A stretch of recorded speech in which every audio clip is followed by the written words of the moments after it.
Hello, everybody. Thank you for inviting me.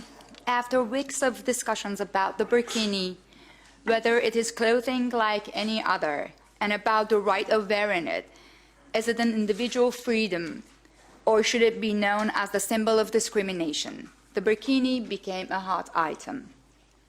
The burkini and the veil in general is not an innocent piece of clothing.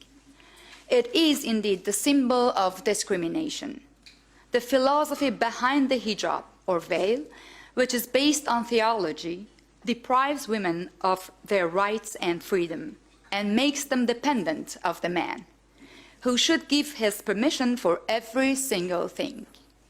Like, for example, even the right to study, work, or even the right to leave home. This philosophy makes women live like second-class citizens, with all the humiliation that comes with it. It disempowers and marginalizes women. Choosing to wear a burkini or a veil can't be seen as freedom of choice.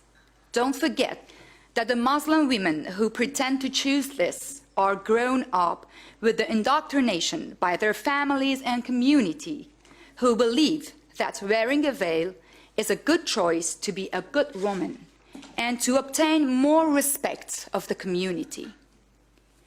You can compare it with the fact that in Egypt, more than 90% of women are genitally mutilated, and a lot of them do this voluntarily, because otherwise they can't get married. Do we still talk about freedom of choice here? It is also possible that some of the Muslim women wearing the burkini are victims of the Stockholm Syndrome, identifying with their oppressors. Liberating women from discrimination doesn't happen by defending wearing a burkini, but by understanding the philosophy behind it and by throwing it off forever.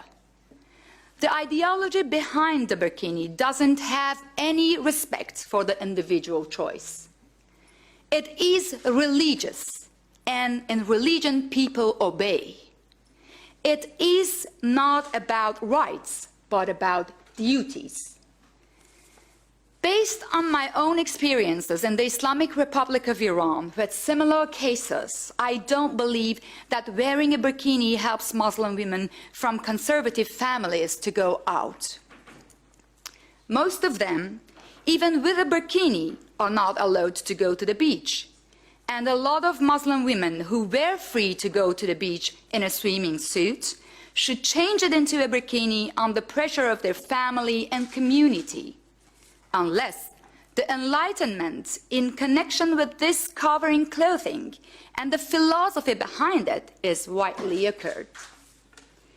Of course, the ban on burkini doesn't solve the problem, but defending the right of wearing a burkini under the veil of freedom of clothing without criticizing the burkini itself is only propaganda for the conservatives in Muslim communities. Progressive intellectuals in Europe do have an influence on Muslim society and intellectuals. When some women in Muslim societies criticize the burkini as a symbol of discrimination, while some progressives of the West and inheritors of the values of the Enlightenment defend the right to wear a burkini without criticizing the ideology behind it, those women in Muslim society will be under pressure and become more isolated. This approaching gives more power to Islamism as well, and the consequences of this more powerful Islamism should not be ignored for the sake of world peace. Equal rights and positions for men and women should be our priority for women's sake and for a better future of the world. Now, defending so hard the right of free clothing while Iranian women who are victims of the mandatory hijab in Iran and are fighting already for 37 years against this, even with the risk of being jailed, has been forgotten for the Western politicians like Ségolène Royal, the French Environment Minister, and Christian Defrane, the Belgian president of the Senate, who don't make it easy for Iranian women by putting a scarf for their official visits to Tehran. They give a very disappointing message of ignorance to Iranian women who keep on hoping and fighting against any kind of discrimination. Thank you for your attention.